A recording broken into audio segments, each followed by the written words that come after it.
Hello बच्चों, आप सबका स्वागत है मेरे चैनल केमिस्ट्री अड्डा में। मैं Surendra Kumar, assistant professor DV college Kanpur.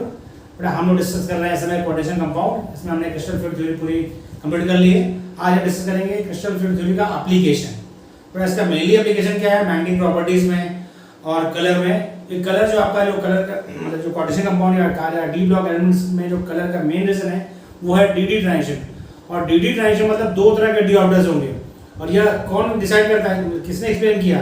तो डी ऑर्बिटल जो आपका डिजेनरेट था अब तक सीएमआई में, वो स्प्लिट हो गया दो पार्ट में या दो से ज्यादा पार्ट में। वो किसने बताया? वो बताया क्रिस्टल फील्ड थ्योरी में। तो उसी का एप्लीकेशन को डिस्कस करने चल रहे हैं। तो डिस्कस करते हैं application of crystal field theory. तो पहला जो एप्लीकेशन है वो colour of metal complexes. According to CFT मतलब crystal field theory, according to CFT crystal field theory, colour of complex is due to d transition. पहले देखिए जो कॉम्प्लेक्स से कलर का रीजन हो क्या है? D transition. मतलब एक तरह के डी ऑर्बिटल से इलेक्ट्रॉन दूसरे तरह के डी ऑर्बिटल में जाएगा। कब जाएगा? जब वो बाहर से एनर्जी एब्जॉर्ब करेगा। विजिबल रीजन में एनर्जी एब्जॉर्ब करेगा तो हर एनर्जी लेवल में जाएगा, और जब वापस आएगा तो एनर्जी इमिट करेगा। वो भी क्या? विजिबल रीजन में होगी, तो कलर आपको दिखाई देगा। हमेशा कलर कंप्लीमेंट्री दिखाई देते हैं। कैसे होगा? कंप्लीमेंट्री कलर दिखाई देते हैं। तो डी ट्रांजिशन होगा किसमें? बिटवीन T2G और EG। T2G और EG ऑर्बिटल्स में जो ट्रांजिशन होता है उससे आपको कलर दिखाई देता है। जैसे आपको सिंपल सा एग्जांपल लेते हैं। D1 की बात की जाए तो बड़ा यदि ऑक्टाहेड्रल है आपका तो T2G1 EG था, EG0 से आपका होगा T2G0 EG1। ये आपका होगा ट्रांजिशन। T2G से कहां चला गया? वो EG में चला गया। तो क्या एक तरह का डी ऑर्बिटल से दूसरे का डी ऑर्बिटल में गया तो डी ट्रांजिशन हो गया। वो डी ट्रांजिशन होगा जिसकी वजह से कलर दिखाई देगा। ठीक है, अब बात करते हैं इसमें आगे। इफ डेल्टा मतलब ना crystal field splitting energy value for complex is higher. यदि हायर है तो क्या होगा बेटा? Means complex require relatively large excitation energy. भाई जब एनर्जी गैप ज्यादा होगा मतलब क्रिस्टल फील्ड स्प्लिटिंग एनर्जी ज्यादा होगी तो ज्यादा अमाउंट ऑफ एनर्जी रिक्वायर्ड चाहिए, मतलब चाहिए, एब्जॉर्ब करेगा वो इलेक्ट्रॉन को एक्साइट करने के लिए। एक्साइटेशन एनर्जी क्या होगी? ज्यादा होगी। जब एक्साइटेशन एनर्जी ज्यादा होगी तो जो कॉम्प्लेक्स का कलर होगा वो क्या होगा? वो होगा डार्क। क्या होगा बेटा? डार्क कलर दिखाई देगा। क्या दिखाई देगा? डार्क कलर दिखाई देगा। और जब आपका CFSE value crystal field splitting energy की वैल्यू कम होगी, वैल्यू ऑफ कॉम्प्लेक्स लोअर, जब कम होगी तो क्या होगा? इसके मतलब कॉम्प्लेक्स जो है आपका required relatively lower excitation energy. और सीधी बात है, जब CFSE वैल्यू कम है तो कम एनर्जी चाहिए इलेक्ट्रॉन को एक्साइट करने के लिए। एक तरह के डी ऑर्बिटल से दूसरे तरह के डी ऑर्बिटल में एक्साइटेशन के लिए एनर्जी बेटा क्या है? कम चाहिए। जब एनर्जी कम चाहिए तो क्या होगा? तो आपको कॉम्प्लेक्स क्या है? लाइटर कलर का मिलेगा। जैसे एग्जांपल लिया हमने कॉपर के दोनों कॉम्प्लेक्स हैं, ये अमोनिया के साथ है और वो H2 के साथ है। आपको पता है ammonia is a strong field ligand और H2 आपका वीक फील्ड लिगेंड है। यदि जो लिगेंड की स्ट्रेंथ का ऑर्डर है उसमें हायर स्ट्रेंथ अमोनिया की है और H2 की स्ट्रेंथ क्या है? कम है। स्ट्रेंथ कम है लिगेंड की, तो इसलिए देखिए आपका ये जो कॉम्प्लेक्स कॉपर का वेल नोन कॉम्प्लेक्स है वो क्या है? वो ब्लू कलर का है अमोनिया के साथ, जबकि आपका जो H2 के साथ वो क्या है? वो पिंक कलर का है। उसमें देखिए क्या है? यहाँ पे Cu आपका +2 स्टेट में, +2 स्टेट में इसका मतलब क्या है बेटा? आपका +2 स्टेट में है तो आपका ये T2G6 EG3 से एक्साइटेशन होगा कहाँ? T2G5 और EG4 में। ओके, इलेक्ट्रॉन T2G से कहाँ जाएगा? EG में जाएगा एनर्जी एब्जॉर्ब करके। सेम ट्रांजिशन यहाँ भी होगा, लेकिन क्योंकि दोनों की क्रिस्टल फील्ड स्प्लिटिंग एनर्जी अलग अलग है इसलिए दोनों का कलर अलग अलग दिखाई दे रहा है। तो आपको क्वेश्चन में जब भी पूछेगा हम आपको बार बार रिपीट करते हैं कि यदि electron partially field D orbital है यानी D1 से लेकर D9 तक आपका यदि CMI का कॉन्फ़िगरेशन मतलब इलेक्ट्रॉनिक कॉन्फ़िगरेशन है तो colour due to d transition होगा। लेकिन यदि आपका जो कॉन्फ़िगरेशन वो आपका D5 है, सॉरी D0 है या D10 है, अगर D0 में कलर होता है जैसे पोटेशियम डाइक्रोमेट और पोटेशियम परमैंगनेट, ये दोनों में D0 कॉन्फ़िगरेशन होता है, ये फिर भी ये कलर होते हैं। तो वहां पर कलर होने का रीजन है ड्यू टू चार्ज ट्रांसफर। कहां पर? Due to charge transfer. कहां से कहां? Due to charge transfer from ligand to metal, उसका रीजन होता है कलर का। मैं आपको बार बार बता रहा हूं, ध्यान रखिए, क्वेश्चन कई बार पूछा जा चुका है। ओके, आगे बात करते हैं। दूसरा जो इसका एप्लीकेशन है, नेक्स्ट एप्लीकेशन में क्या है? Magnetic property of metal complexes. Crystal field theory से नंबर ऑफ अनपेयर्ड निकालना बहुत इजीियर हो गया, क्योंकि आप इलेक्ट्रॉन की फीलिंग स्ट्रॉन्ग फील्ड में अलग तरह होती है या वीक फील्ड में अलग तरह होती है, टेट्राहेड्रल में अलग तरह होती है और ऑक्टाहेड्रल में अलग तरह होती है। तो आपको बड़ा फीलिंग उसमें पता है कैसे करते हैं। जब आपने फीलिंग कर दी तो आपको नंबर ऑफ अनपेयर्ड इलेक्ट्रॉन मिल गया। क्या मिल गया, नंबर ऑफ अनपेयर्ड इलेक्ट्रॉन। यदि आपको नंबर ऑफ अनपेयर्ड इलेक्ट्रॉन मिल गया तो मैग्नेटिक मोमेंटम बताना आसान है, क्योंकि फॉर्मूला उसका है mu equal to root n into n plus 2 bm, मतलब बोर मैग्नेट्रॉन, जहाँ पे स्मॉल n क्या है, स्मॉल n आपका है मैग्नेटिक, सॉरी स्मॉल n आपका है नंबर ऑफ अनपेयर्ड इलेक्ट्रॉन। यदि आपको अनपेयर्ड इलेक्ट्रॉन की संख्या पता है तो आप म्यू की वैल्यू बता सकते हैं। तो वही कह रहा है magnetic property of metal complexes में क्या है, safety successful in calculating number of unpaired electron. कैसे ना, नंबर ऑफ अनपेयर्ड इलेक्ट्रॉन हम आसानी से बताते हैं सेफ्टी के द्वारा। आपको हमने सिखा रखा है इलेक्ट्रॉन फिलिंग कैसे करेंगे ऑक्टाहेड्रल में, टेट्राहेड्रल में। तो जब आपको ये चीज पता है उससे आप फिलिंग करेंगे तो नंबर ऑफ अनपेयर्ड इलेक्ट्रॉन आपको मिल जाएगा। लिगेंड आप देखेंगे स्ट्रॉन्ग फील्ड लिगेंड है, वीक फील्ड लिगेंड है, फिर आप उसमें फिलिंग कर देंगे। फिलिंग कर देंगे तो आपको मिल जाएगा कितने अनपेयर्ड इलेक्ट्रॉन प्रेजेंट है। और जब आपको अनपेयर्ड इलेक्ट्रॉन की संख्या पता चल जाएगी बेटा तो आप इजीली मैग्नेटिक मोमेंटम बता सकते हैं। तो वही चीज है। और हाई स्पिन होगा या लो स्पिन होगा ये बता सकते हैं भाई, सीधी बात, नंबर ऑफ अनपेयर्ड इलेक्ट्रॉन ज्यादा है तो हाई स्पिन कॉम्प्लेक्स है, यदि नंबर ऑफ अनपेयर्ड इलेक्ट्रॉन कम है तो लो स्पिन कॉम्प्लेक्स है। इस फॉर्मूले का यूज करेंगे, mu s equal to s मतलब है स्पिन ओनली मैग्नेटिक मोमेंटम है, mu s equal to root n into n plus 2 bm। bm क्या है, bm आपका होता है बोर मैग्नेट्रॉन। bm क्या होता है, bm एक्चुअली मैग्नेटिक मोमेंट की यूनिट है, उसको बोलते हैं bore magnetron, bore magnetron, bore magnetron.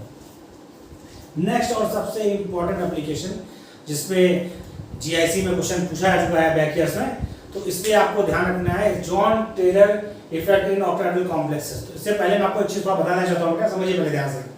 John Taylor आपका हायर स्टडीज नेट वगैरह में काफी क्वेश्चन से आते हैं, हर साल क्वेश्चन से आते हैं। उतना डिटेल हमको नहीं पढ़ना है, मैं आपको फिर बता रहा हूँ। हमारा टारगेट है कंपटीशन क्लियर करना, और इतनी चीजें पढ़े, इतना उसका जाए कंपटीशन क्लियर हो जाए। बहुत ज्यादा जानकारी आपको चाहिए तो आपके पास बुक्स होंगे, हायर स्टडीज की बुक्स आप पढ़ सकते हैं, तो जानकारी मिल जाएगी।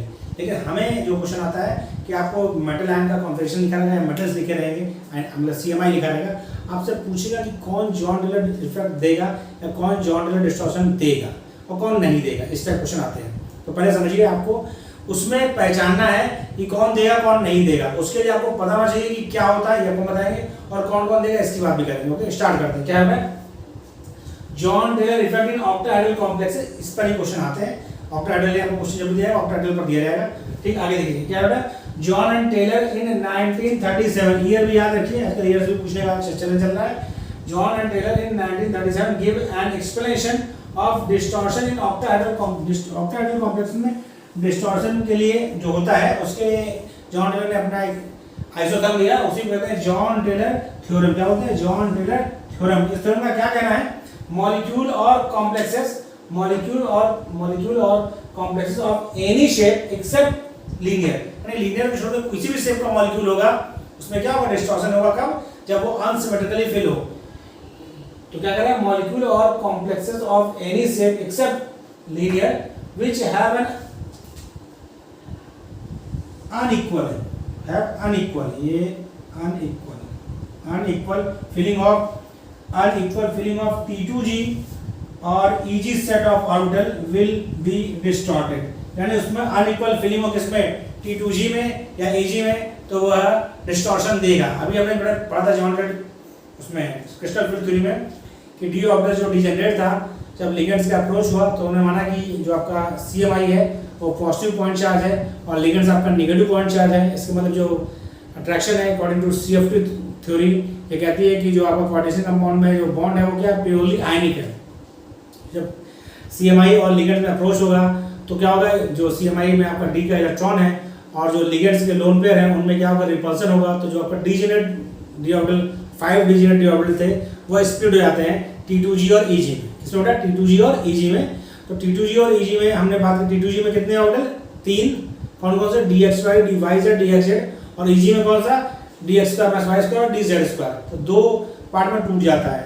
तो वहां पर आपको यदि याद हो तो हमने लिखा बताया था कि आपको तीनों जो आपका T2G में 3 ऑर्बिटल्स हैं, DXY, DYZ, DXZ, इनके तीनों की एनर्जी सेम होती है।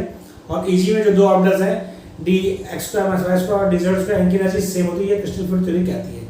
लेकिन यहाँ पर बात क्या रहा, अनइक्वल फिलिंग यदि T2G या EG में होगी तो डिस्टॉर्शन होगा। तो अब हम डिस्कस करेंगे कि कौन से कॉन्फ़िगरेशन है जिसमें डिस्टॉर्शन नहीं होगा या किसमें स्लाइटली डिस्टॉर्शन होगा या किसमें ज़्यादा होगा। क्योंकि क्वेश्चन पूछा जाएगा तो उसके हिसाब से हम आंसर देंगे। तो इससे पहले कॉपी कर लीजिए, फिर हम लोग सीखते हैं।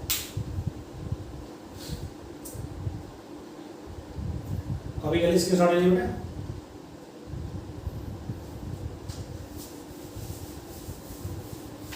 तो आपको बेटा इसमें क्वेश्चन आता है, एक बार पूछ भी चुका है, अक्सर पूछता है कि कौन सा कॉम्प्लेक्स देगा कौन सा नहीं देगा।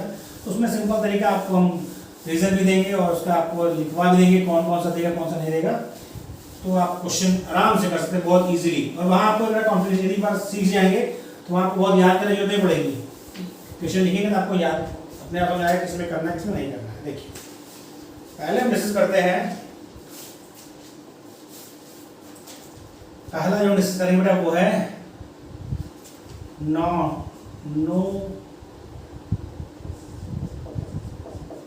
Distortion condition. ये आपको इसलिए बता रहा हूं बेटा ताकि आप समझ सकें कब डिस्टॉर्शन होगा कब नहीं होगा। यानी कब डिस्टॉर्शन नहीं होगा पहले उसकी बात करते हैं। When d orbitals of CMI, when d orbitals of CMI of an octahedral complex have both T2G and EG set as symmetrical.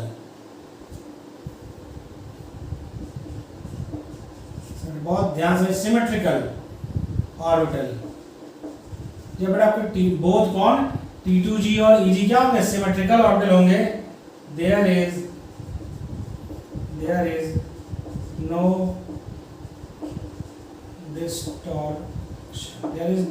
distortion, like जैसे हम आपको अलग अलग कंडीशन बता रहे हैं। पहला NSFL यानी स्ट्रॉन्ग फील्ड लिगेंड की उपस्थिति। SFL मतलब क्या होता है स्ट्रॉन्ग फील्ड लिगेंड। SFL मतलब बेटा क्या है, S मतलब स्ट्रॉन्ग, F मतलब फील्ड, L मतलब लिगेंड। जब स्ट्रॉन्ग फील्ड लिगेंड हो तब क्या कॉन्फ़िगरेशन, जैसे आपका D0 होगा तो कोई मुद्दा ही नहीं है बेटा, आपका T2G भी 0 है और EG भी 0 है। अगला क्या है D3 है तो आपका T2G 3 है और EG 0 है, कोई दिक्कत नहीं बेटा। तीनों में तीन आउटर्स है T2G में, तीनों एक सिंगल भरे हैं। और D6 आपका है तो आपका स्ट्रॉन्ग फील्ड में क्या होता है पेयरिंग रहेगी, तो ये 6 रहेगा EG 0 रहेगा। और एंड D10 में कोई मुद्दा नहीं है क्योंकि ये पूरा फुलफिल्ड है 6 से।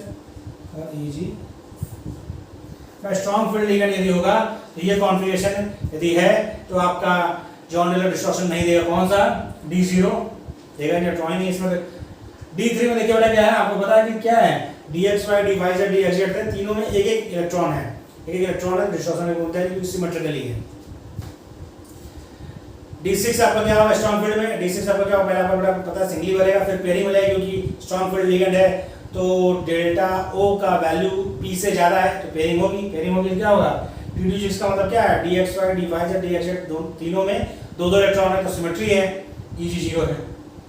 D10 में क्या है T2G 6 है EG 4 है। तो यदि ये कॉन्फ़िगरेशन है स्ट्रॉन्ग फील्ड लिगेंड की उपस्थिति में तो जॉन टेलर डिस्टॉर्शन नहीं होता। अगला पॉइंट देखिए, इन वीक फील्ड इन WFL में कौन सा कॉन्फ़िगरेशन, वही D0 सब में होगा बेटा, D0 आपका T2G 0 EG 0। अगला कॉन्फ़िगरेशन क्या है D3 भी आपका मान्य होगा, तो D3 तक कोई दिक्कत नहीं है क्योंकि तब तो सिंगली बढ़ता है, उसके बाद दिक्कत आती है। फिर D5 ध्यान दिए बेटा, D5 भी कब जब आपका हो वीक फील्ड लिगेंड, क्योंकि सब में सिंगल भर रखा है सिमेट्रिकल है भाई। T2G में भी 3 इलेक्ट्रॉन है सिंगली भरे हैं, EG में 2 इलेक्ट्रॉन दोनों में एक इलेक्ट्रॉन मतलब DX2 DZ2 सब में एक इलेक्ट्रॉन है सिमेट्रिकल है तो जॉइंट डिस्टॉर्शन नहीं होगा। अगला आपका D10 मतलब T2G 6 और EG। यदि ये कंडीशन है स्ट्रॉन्ग फील्ड में और वीक फील्ड में तो जॉन टेलर डिस्टॉर्शन नहीं होगा। आपको करना क्या बेटा, इसको जब पढ़ेंगे कई बार आप पढ़ेंगे तो आपको समझ में आ जाएगा कैसे में पहचानना है। तो हमको बस सिर्फ पहचानना है, इसका ध्यान रखना है। कॉपी कर लीजिए, फिर अगला हम करते हैं। बेटा इधर हो गया कॉपी, इधर कॉपी हो गया आपका। फिर हम लोग बात करते हैं डिस्टॉर्शन की। इसमें दो पार्ट है, उसको हमने डिवाइड किया है, स्लाइटली डिस्टॉर्शन और स्ट्रॉन्ग डिस्टॉर्शन। कैसे क्वेश्चन आएगा इसकी बात हम करेंगे, पहले से सीख लें, फिर हम बात करेंगे क्वेश्चन कैसे आएगा, हमें कैसे करना है। अगला पॉइंट है बेटा, यहाँ पे लिखना है, ठीक, यहाँ पर क्वेश्चन नहीं देगा, ठीक है। अगला पॉइंट है condition number 2।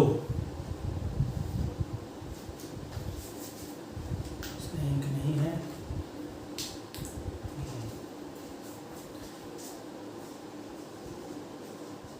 Condition for slide distortion. Okay, तो when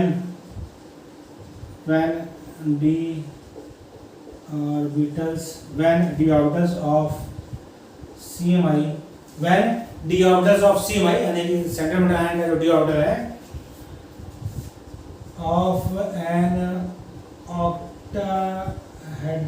an octahedral have T2g orbital as unsymmetry, thus occur slight distortion. Slide distortion कब होगा बेटा? जब आपकी अनसिमेट्री किसमें होगी? T2g में होगी। तो बेटा क्यों स्लाइड डिस्टॉर्शन होगा? यदि आपको याद हो, थोड़ा क्रिस्टल फील्ड थ्योरी में ऑक्टाहेड्रल स्प्लिटिंग याद करिए, तो आपको बताया था लिगेंड अप्रोच करते हैं कहाँ पर? लिगेंड अप्रोच एक्सिस पर करते हैं, तो आपका कौन सा ऑर्बिटल ज़्यादा अफेक्टेड होता है? तो आपका dx² - y² और dz² जो ऑर्बिटल है वह ज़्यादा रिपल्सन फेस करता है। क्योंकि वह ज़्यादा रिपल्सन फेस करता है, इसलिए जब उसमें, और जो आपका दूसरा है dx² - y² dz² और dx नहीं, सॉरी फिर से सुनिए, जब आपका बेटा क्या है ऑक्टाहेड्रल ज्योमेट्री होती है, तो लिगेंड अप्रोच कैसे करते हैं? एक्सिस पर करता है, 6 लिगेंड होते हैं भाई, x डैश पर, y डैश पर, z डैश पर अप्रोच करेगा। जो आपके डी ऑर्बिटल, जो 5 डी ऑर्बिटल्स थे जो कि CMI में डिजेनरेट थे, वह दो पार्ट में ब्रेक हो जाते हैं। कौन कौन सा? एक पेयर आपका 3 ऑर्बिटल रखता है, कौन कौन सा? dxy dyz और dxz। दूसरा आपका जो है वो रखता है dx² - y² dz²। dx² - y² dz² में क्या होता है? जो लोब्स होते हैं आपके ऑर्बिटल्स के लोब होते हैं वो एक्सिस पर होते हैं, और जो आपके बाकी 3 बचे dxy dyz dxz, इनमें क्या होता है? लोब एक्सिस के बीच में होते हैं। तो क्योंकि आपका जो लिगेंड है वो अप्रोच कर रहा है एक्सिस पर, जब एक्सिस पर अप्रोच कर रहा है तो क्या होगा? जो ऑर्बिटल्स एक्सिस पर हैं वो रिपल्सन ज़्यादा फेस करेंगे, तो आपका dx² - y² dz² रिपल्सन ज़्यादा फेस करता है, इसीलिए उसकी एनर्जी ज़्यादा जाती है, और जो बाकी 3 है उनकी एनर्जी कम जाती है। इसीलिए स्प्लिटिंग जो आपका डिजेनरेट डी ऑर्बिटल था CMI में, वह टूट जाता है लोअर एनर्जी T2g में और हाई एनर्जी EG में। क्योंकि बेटा रिपल्सन ज़्यादा फेस किया, मतलब जो आपका ज़्यादा इफेक्ट हुआ होगा आपका EG में, इसीलिए क्योंकि जब अनसिमेट्री आपकी T2g में होगी तो डिस्टॉर्शन स्लाइड होगा, और जब अनसिमेट्री आपकी EG में होगी तो डिस्टॉर्शन स्ट्रॉन्ग होगा।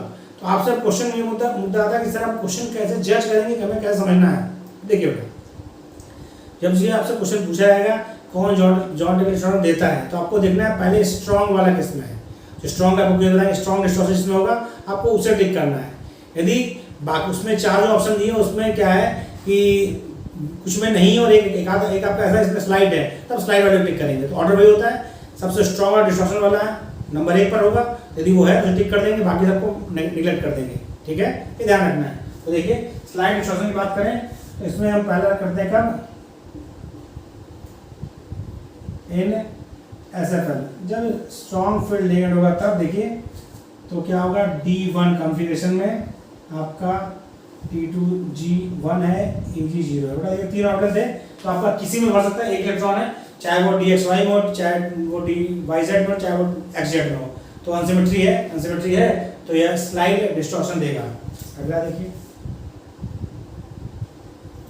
D2 T2g2 EG0,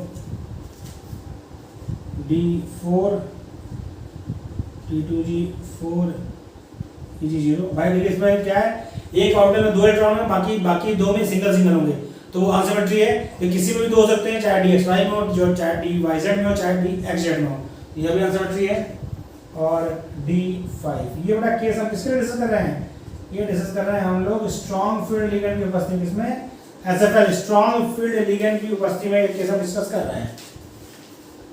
अगला देखिए, तो आपका वीक फील्ड लिगेंड तो क्या होगा, इन WFL वीक फील्ड लिगेंड में कौन कौन से होंगे, वीक फील्ड लिगेंड में आपका D1 होगा ही होगा, यहाँ भी वही चीज़ है क्योंकि इलेक्ट्रॉन एक है, किस ऑर्बिटल में है, D2 भी होगा, T2G3 Eg0, ओके। फिर आपका D6 होगा, D6 में क्या होगा, T2G4 Eg2 और D7 में होगा, समझ गया, T2G5 Eg। देखिए जब एक इलेक्ट्रॉन है T2G में कितने 3 ऑर्बिटल है, तीनों किसी में हो सकता है, अनसिमेट्री है।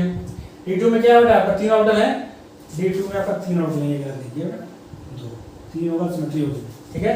T2G में 3 ऑर्बिटल है, इलेक्ट्रॉन 2 ही है, तो कोई एक आपका कोई भी खा सकता है, अनसिमेट्री है। D6 में बड़ा क्या है, जब वीक फील्ड है तो पहले इलेक्ट्रॉन पांचों में सिंगली भरेगा, फिर पेयरिंग होगी, तो यहाँ पे 4 इलेक्ट्रॉन है लेकिन ऑर्बिटल 3 है, तो किस वाले में 2 इलेक्ट्रॉन होंगे, कंफर्म नहीं है, तो अनसिमेट्री है। D7 में क्या है, ये Eg तो सिमेट्रिकल है, एक इलेक्ट्रॉन भरा हुआ है, लेकिन यहाँ पे क्या है, 2 में 5 मतलब 2 में 3 ऑर्बिटल थे, 2 में 2 इलेक्ट्रॉन है और एक में आपका सिंगल इलेक्ट्रॉन है, तो यहाँ भी क्या अनसिमेट्री है। तो ये यदि आपका कॉन्फ़िगरेशन है तो स्लाइड डिस्टॉर्शन होगा, क्योंकि अनसिमेट्री कहाँ है, अनसिमेट्री किसमें है, T2G में, किसमें होता है, T2G में। देखिए आपका Eg या तो 0 है स्ट्रॉन्ग फील्ड में, वीक फील्ड में क्या है 0 0, या तो सिमेट्रिकल है 2, मतलब क्या है, एक भरा है, एक भरा है, तो अनसिमेट्री कहाँ है, अनसिमेट्री आपका T2G में है, यदि अनसिमेट्री T2G में होगी तो स्लाइड डिस्टॉर्शन देगा। अगला हम बात करते हैं इसमें, इसका मतलब क्या है, ये गिव, ये कॉन्फ़िगरेशन है, give slightly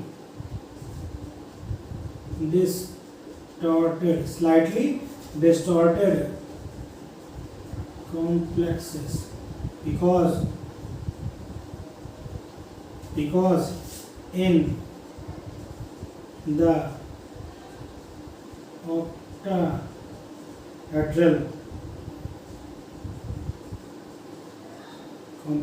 octahedral complexes T2G orbitals do not comes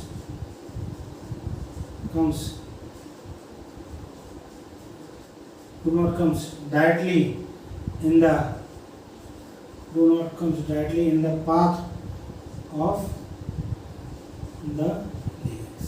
वही बात जो आपको बताई, ऐसा क्यों होता है बेटा, यानी ये कॉन्फ़िगरेशन जो आपको बताया मैंने, give slide distorted complexes because in octahedral complexes T2G orbitals do not comes directly in the path of ligands, क्योंकि जो T2G orbitals है आपका DXY, DYZ और DXZ, इन ये क्या है, लिगेंड्स के डायरेक्ट अप्रोच में नहीं आते, क्योंकि लिगेंड्स आता है आपका किस पे, एक्सिस पर, और ये लोग कहाँ होते हैं, एक्सिस के बीच में होते हैं, इसलिए इनमें जो अनसिमेट्री होती है उससे डिस्टॉर्शन क्या होता है, बहुत कम होता है। क्या होता है, कॉपी कर लीजिए, पहले कॉपी हो गया, तो हम पढ़ते हैं नेक्स्ट जो सबसे इंपॉर्टेंट है, इसको आपको ध्यान रखना है, ध्यान रखना, तीनों रखना है, तीनों के ध्यान रखेंगे, कई बार इसको रिवाइज करिए तो आपको समझ में आ जाएगा कि कब डिस्टॉर्शन होगा कब नहीं होगा, आपको बता दिया, लेकिन आप खुद से इसको कई बार पढ़ेंगे, इंपॉर्टेंट है, क्वेश्चन पे आता है और बहुत कम बच्चे से कर पाते हैं, छोड़ देते हैं या चुक्का लगाते हैं। आप इसे पढ़ने का प्रयास करिए, सीखने का कोशिश करिए, आपको आ जाएगा।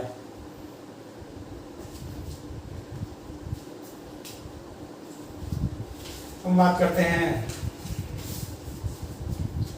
तीसरी condition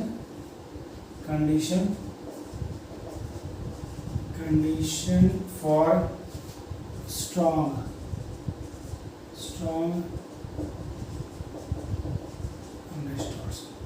condition for strong distortion, तो क्या होगा बेटा, व्हेन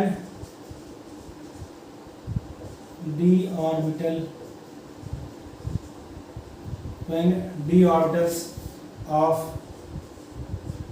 CMI of an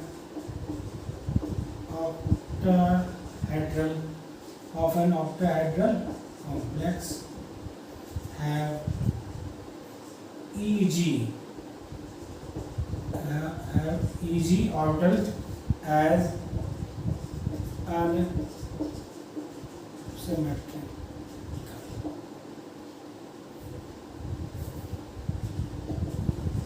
यहाँ क्या है, अभी तो आपको कि स्लाइड डिस्टॉर्शन तब होगा जब अनसिमेट्री T2G में हो, लेकिन जब अनसिमेट्री EG में होगी तब आपका स्ट्रॉन्ग डिस्टॉर्शन होगा। रीजन वही है क्योंकि लिगेंड का अप्रोच कहाँ था, EG ऑर्बिटल की तरफ ज्यादा था, इसीलिए उसको उसने ज्यादा रिपल्सन दिया था। तो जब डिस्टॉर्शन आपका EG होगा तब आपका जो डिस्टॉर्शन होगा वो क्या होगा, वो स्ट्रॉन्ग होगा। अनसिमेट्री किसमें, EG ऑर्बिटल्स में क्या है, अनसिमेट्री होगी तो क्या होगा, तब octahedral complexes have strong distortion। Strong distortion कब होगा, जब EG में अनसिमेट्री होगी। तो देखिए आपको क्या पता है कौन कौन सा है, इन SFL स्ट्रॉन्ग फील्ड लिगेंड की उपस्थिति में क्या हो, ये आपका D7 हो, मतलब T2G6 EG1, या फिर D8 हो, मतलब T2G6 EG2, एंड D9 हो, T2G6 EG3। देखिए यहाँ पे क्या है, T2G में सिमेट्री अनसिमेट्रिक इसमें EG में दो ऑर्बिटल थे, एक इलेक्ट्रॉन, तो दोनों में किसी में हो सकता है। EG में दो इलेक्ट्रॉन बेटा, तो किसी एक में दोनों हो सकता है और कोई एक आपका खाली हो सकता है, अनसिमेट्रिक। EG में 3 इलेक्ट्रॉन, एक में 2 इलेक्ट्रॉन, एक में 1 इलेक्ट्रॉन, तो कौन वाला होगा आपका dx² - y² में 2 इलेक्ट्रॉन है कि dz² में 2 इलेक्ट्रॉन है, तो यहाँ पे क्या अनसिमेट्री है। तो ये आपका कहाँ अनसिमेट्री है, EG में है। ये कब है, जब स्ट्रॉन्ग फील्ड लिगेंड हो। और इन वीक फील्ड लिगेंड कब हो सकता है, वीक फील्ड लिगेंड D4, तो आपका T2G3 हो, EG1 हो, और D9 जब आपका T2G6 हो और EG। तो आपको ये पॉइंट ध्यान रखने हैं, वेरी वेरी इंपॉर्टेंट, ठीक। उसमें भी यदि ये पॉइंट आपको ध्यान है, क्वेश्चन आप कर सकते हैं आसानी से। देखिए gives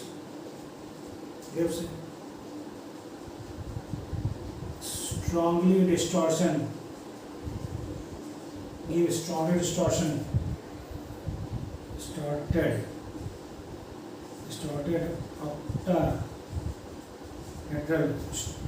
octahedral complexes because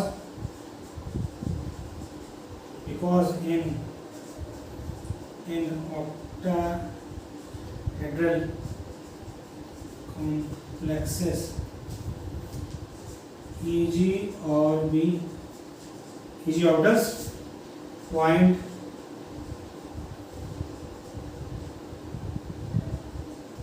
directly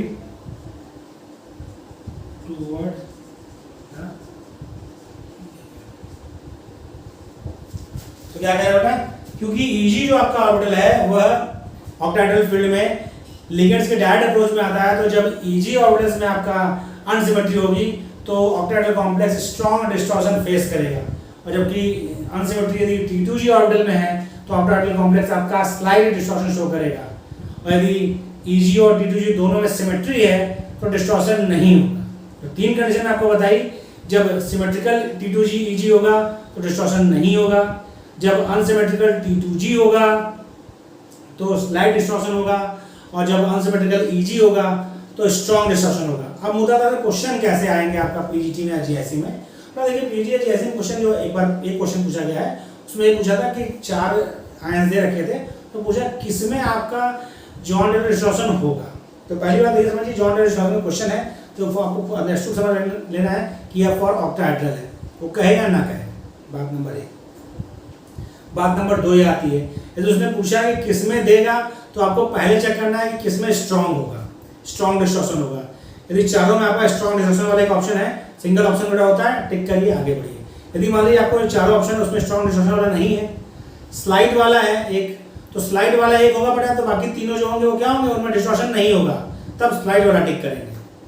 strong वाला प्रेजेंट है, स्ट्रॉन्ग डिस्ट्रक्शन वाला केस प्रेजेंट है, यानी अनसिमेट्रिकल ईजी वाला प्रेजेंट है तो उसे टिक करेंगे। यदि अनसिमेट्रिकल ईजी वाला नहीं है तो अनसिमेट्रिकल T2G वाला है तो उसे टिक करेंगे। और उसके बाद यदि सब दोनों सिमेट्रिकल हैं तो डिस्ट्रक्शन है ही नहीं है। ओके बेटा, तो इस तरह आपको क्वेश्चन करना है। तो आपको हमारा वीडियो कैसा लगा, बहुत इंपॉर्टेंट है बेटा, आपको कलर की वजह क्यों है, मैग्नेटिक प्रॉपर्टी और जॉइंट डिस्टॉर्शन, ये तीनों बहुत इंपॉर्टेंट है, क्वेश्चन से पुट अप होते हैं। और आप इसको वीडियो को एक बार नहीं, कम से कम 2-3 बार देखिएगा कि जॉइंट डिस्टॉर्शन को समझना बहुत जरूरी है। और डिटेल में आपको बार बार कहता हूँ, डिटेल में इसलिए बेटा कि बहुत डिटेल में हम नेट के सिलेबस में। और अब हमको पॉजिटिव क्वेश्चन करना है, और जो थ्योरेटिकल क्वेश्चन हो रहा है, जो पार्ट बी है, वहाँ आएगा तो वहाँ की बात कर लेंगे, उसके बारे में डिस्कस हम करेंगे, आगे बात आएगी। अभी हमें क्या करना है, पहले प्री अच्छा स्कोर करना है, उसके लिए हमें फटाफट पढ़ना है, कई बार रिवाइज करना है। मैं बार बार हर लेक्चर में रिवीजन की बात इसलिए करता हूँ क्योंकि हम लोग इनऑर्गेनिक के कंप्लीट करने की कगार पर हैं। 5-6 वीडियो हमारे और आएंगे, हमारे 7-8 वीडियो आएंगे, जिसके बाद हमारा यह इनऑर्गेनिक कंप्लीट हो जाएगा। तो पूरा एक पोर्शन, जो बिगर पोर्शन आपका है 1/3 का आ रहा है, तो हम लोग कंप्लीट करने के कगार पर हैं। तो आपको रिवीजन स्टार्ट कर देना है। रिवीजन करेंगे नहीं तो आपका प्रेशर एग्जाम का बढ़ने लगेगा। यदि आप रिवीजन करते रहेंगे तो धीरे धीरे प्रेशर आपको कभी नहीं आएगा, आपको लगेगा तैयारी अच्छी चल रही है, सिलेक्शन मेरा हो जाएगा। और जब रिवीजन नहीं होगा तो आपको धीरे प्रेशर के पीछे पलटेंगे तो आप भूल चुके होंगे। रिवीजन लगातार करिए, साथ जुड़े रहिए, रोज मेरा वीडियो देखिए, और आपको अच्छा लगे तो लाइक और शेयर करिए।